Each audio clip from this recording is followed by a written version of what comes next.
Marilah kita awali pembelajaran kali ini dengan doa bersama-sama. Bismillahirrahmanirrahim. Raditu billahi rabba wa bil islami dina wa bi Muhammadin nabiyya wa rasula. Rabbi zidni ilman nafi'a warzuqni fahma waj'alni minat tawwabina waj'alni minal mutatahhirin waj'alni min ibadikas sholihin. Selanjutnya, marilah kita ikuti bagian yang pertama.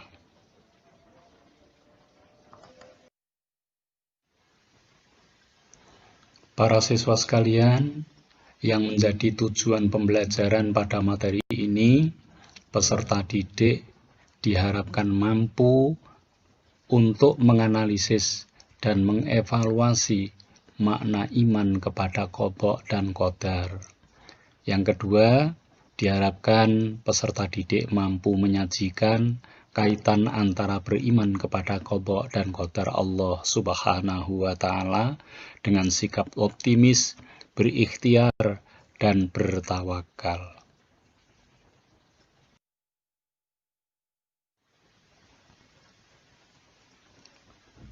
Berikutnya, kompetensi dasar. Peserta didik diharapkan mampu yang pertama menjelaskan makna iman kepada qadha dan qadar. Yang kedua, menunjukkan dalil tentang qadha dan qadar. Yang ketiga, menjelaskan pengertian takdir mubrom dan takdir mu'allaq. Yang keempat, membuat contoh takdir mubrom dan takdir mu'allaq. Kemudian yang kelima, menjelaskan cara berikhtiar. Yang keenam, menjelaskan cara bertawakal.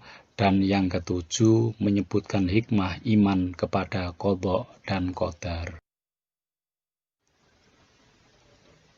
Para siswa sekalian, marilah kita tadarus bersama-sama untuk membaca dan mendengarkan surat Al-Hadid ayat 22 dan surat Ar-Ra'd ayat 11.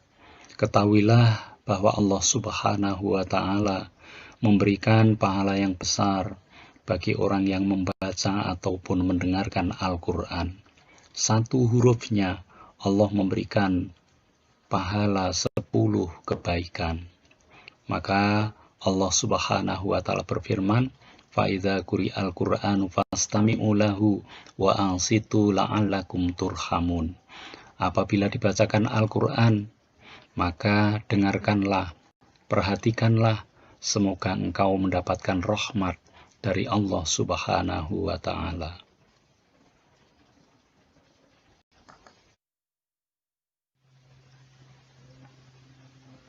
ما أصاب من مصيبة في الأرض ولا في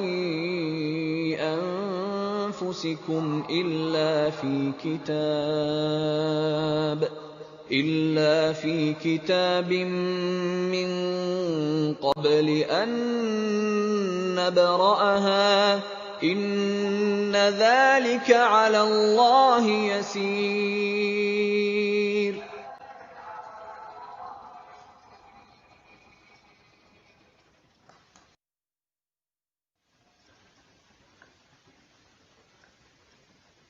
له معقبات من بين يديه ومن خلفه يحفظونه من أمر الله إن الله لا يغير ما بقوم حتى يغيروا ما بأنفسهم وإذا أراد الله بقوم سوءا فلا مرد له وما لهم من دونه من وال.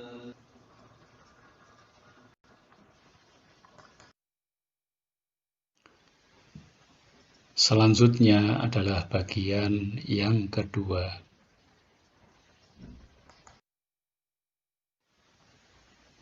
Para siswa sekalian, berikutnya ini ada gambar-gambar.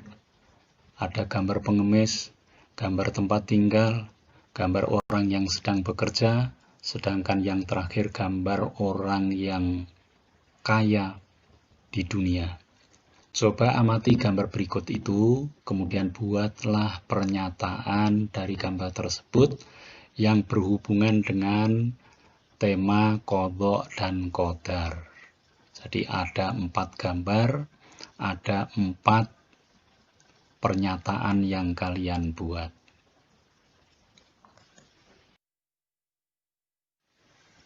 Para siswa sekalian, selanjutnya marilah kita ikuti bagian yang ketiga.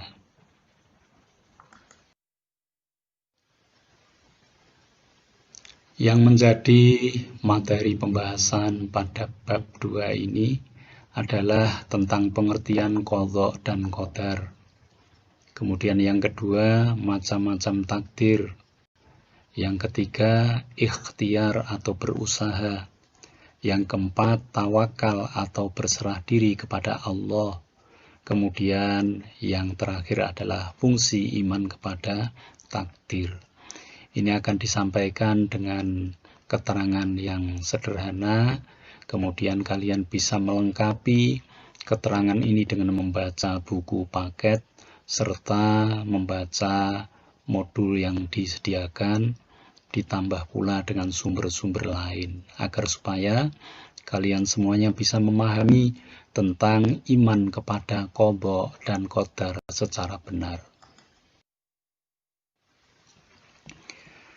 Para siswa sekalian, perlu diketahui pengertian qadha dari segi bahasa bisa diambil dari surat Al-Ahzab ayat 36, yaitu yang berwarna kuning ini. Idza qadallah, artinya apabila Allah Subhanahu wa Ta'ala telah menetapkan. Jadi arti qadha dari segi bahasa adalah menetapkan.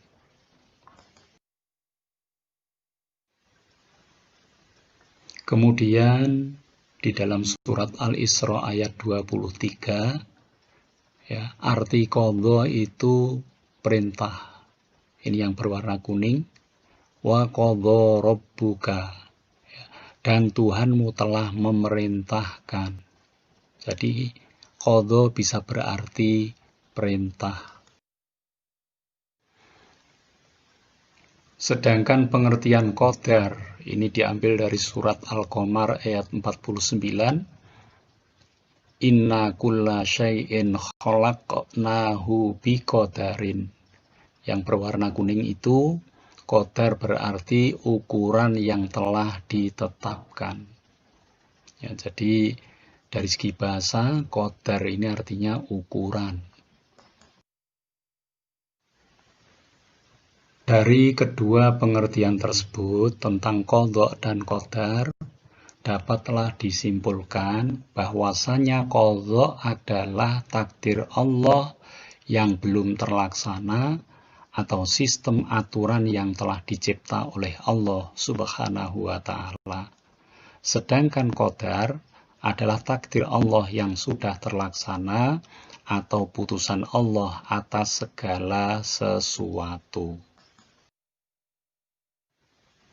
Para siswa sekalian, dalam pembahasan berikutnya, pengertian antara qadha dan qadar seringkali dipahami dalam istilah takdir.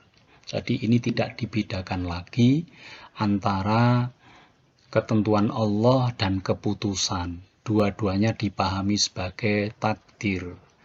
Maka iman kepada takdir artinya adalah percaya bahwa segala yang telah, sedang, dan akan terjadi, semuanya sudah ditetapkan oleh Allah Subhanahu wa Ta'ala. Para siswa sekalian, berikutnya adalah memahami takdir secara benar.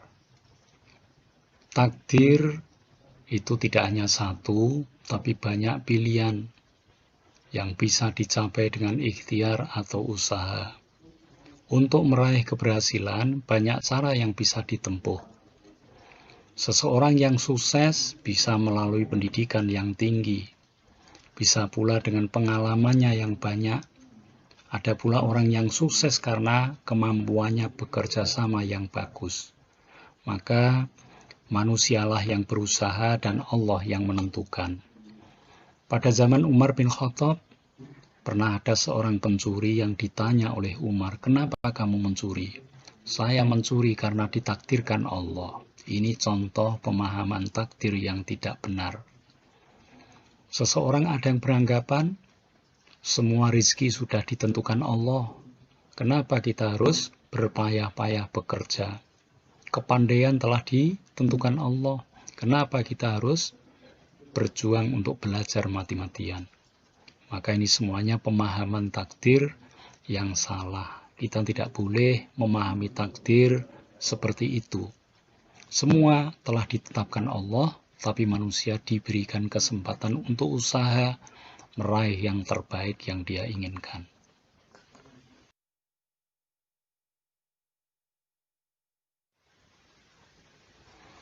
Pembagian takdir. Takdir ini dibagi menjadi dua macam.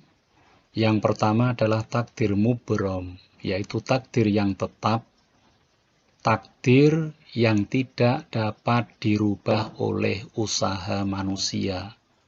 Contohnya pertumbuhan manusia, dimulai dari bayi, kemudian anak-anak, kemudian menjadi remaja, kemudian menjadi tua.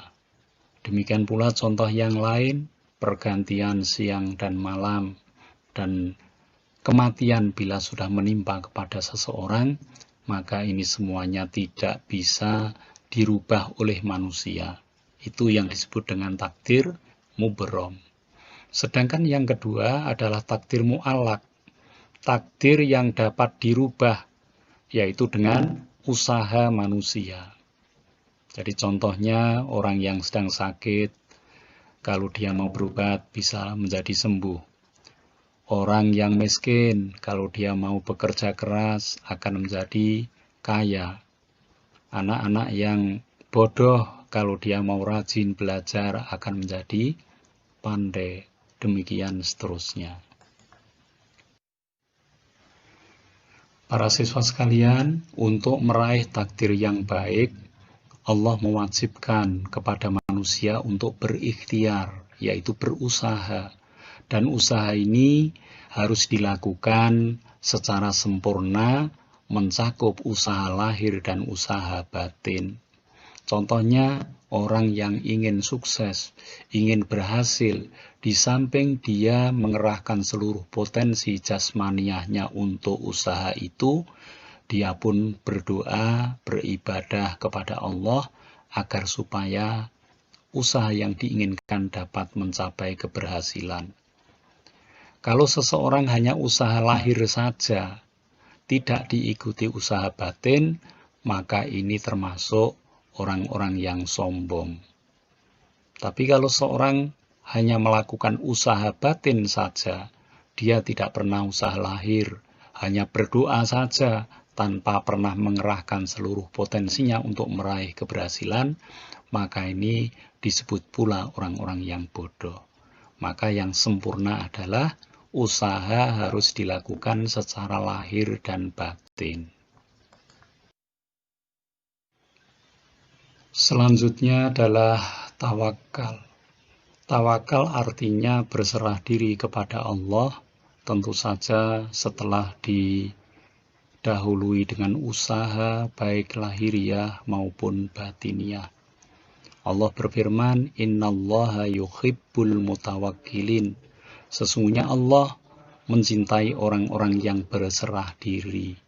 Jadi jangan sampai setelah usaha kita lakukan dan kita tidak menyerahkan usaha kita kepada Allah. Maka cara yang bagus setelah kita berusaha secara maksimal, maka serahkanlah hasil usaha kepada Allah. Apabila kita berhasil, maka syukurlah keberhasilan itu atas karunia Allah. Dan apabila usaha yang dilakukan itu mengalami kegagalan, maka tetaplah bersabar dan tabah di dalam menghadapinya, karena mungkin Allah akan memberikan keberhasilan kita melalui kegagalan demi kegagalan terlebih dahulu untuk menyiapkan agar supaya kita memiliki jiwa yang kuat pada saat kita meraih keberhasilan. Jangan sampai seseorang tawakal tanpa usaha. Pernah ada zaman Rasulullah SAW, seseorang sahabat datang kepada Rasul, naik unta, dia membiarkan untanya tanpa diikat. Kemudian dia langsung masuk ke rumah Rasulullah SAW. Rasul bertanya, kenapa untamu tidak engkau ikat? Saya bertawakal kepada Allah. Jika unta itu masih milikku, pasti dia akan ada di tempat itu. Jika Allah menakdirkan unta itu bukan milikku, maka saya berlepas diri kepada Allah. Maka sahabat itu dinasihati Rasul, ikatlah untamu terlebih dahulu, setelah itu baru bertawakallah kepada Allah Subhanahu wa Ta'ala. Jadi ada usaha, ada tawakal. Selanjutnya adalah fungsi iman kepada takdir. Apabila seseorang telah mempercayai takdir Allah, maka orang tersebut akan memiliki sikap optimis, tidak mudah putus asa, dan selalu memiliki sifat sabar dan tabah dalam menghadapi segala sesuatu, sehingga hidupnya akan tentram, tidak mudah mengeluh. Segala sesuatu yang dihadapinya selalu dikembalikan kepada Allah Subhanahu wa Ta'ala, disandarkan kepada Allah Subhanahu wa Ta'ala. Para siswa sekalian, ini bagian yang terakhir adalah penugasan. Bacalah buku paket PAIBB bab 2 Iman kepada Qadha dan Qadar. Yang kedua, baca pula modul PAIBB sebagaimana alamat yang tertera di slide ini.